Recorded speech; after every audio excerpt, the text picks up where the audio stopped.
Hey world, welcome to another video. Inside today's vlog, we wanted to find the value of this expression 49 divided by 1 over 53 then times 53. Let's go and start solving the problem. We have 53 divided by 53 which equals 1.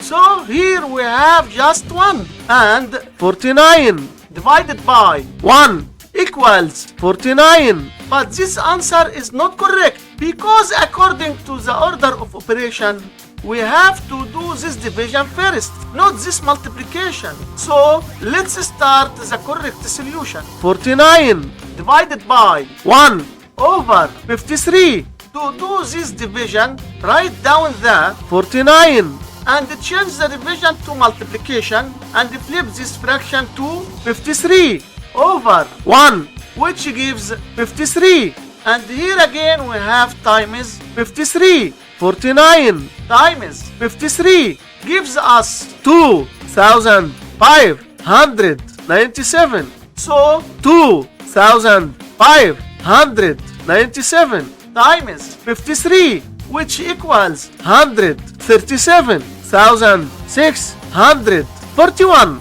And so our final answer to this problem is just 137,641. Don't forget to subscribe and like this video.